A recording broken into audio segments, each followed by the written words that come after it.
Ivan Grohar, dekle iz Sorice. Mera 74 x 48 centimetrov. Portret dekle iz Sorice je Ivan Grohar naslikal leta 1893 v tehniki olje na papir. Prikazuje preprosto kmečko dekle v sedečem položaju. Naslikana je do pasu, roke ima prekrižane v naročju. Leva roka je počiva na desni, v njej drži roza cvetlico. Telo je rahlo zasukano v desno, glava in pogled pa sta usmerjena naravnost v gledalca.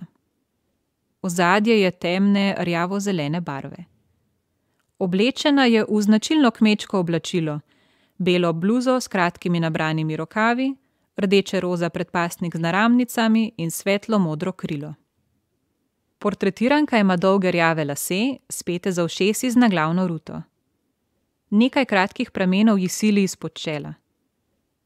Obraz je ovalne oblike, lica so polna in zardela, nos je raven, ustnice so polne, kotički ust počivajo v nevtralnem ravnem položaju.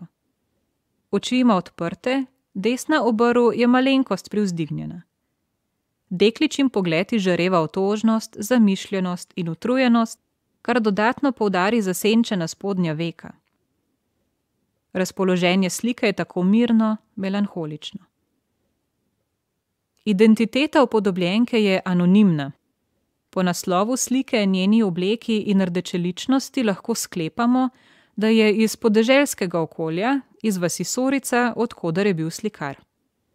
Verjetno jo je naslikal poleti, ko se je po zaključku prvega letnika na graški slikarski šoli vrnil v domači kraj.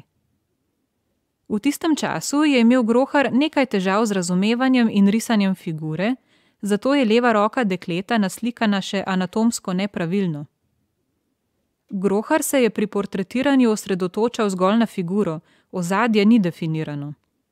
Dosledno je sledil realističnemu upodabljanju portretirancev, iskal pa je tudi njihove osebne lastnosti. Najboljši je bil pri portretiranju malih ljudi iz svoje okolice, s podeželja in iz nižjih socialnih slojev. Upodobljeno dekle izraža največ individualnosti v pogledu, ki nas pritegne.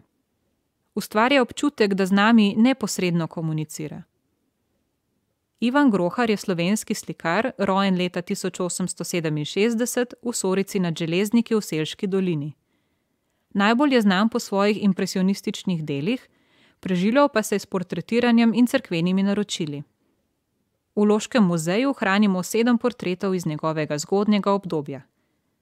Umrl je leta 1911.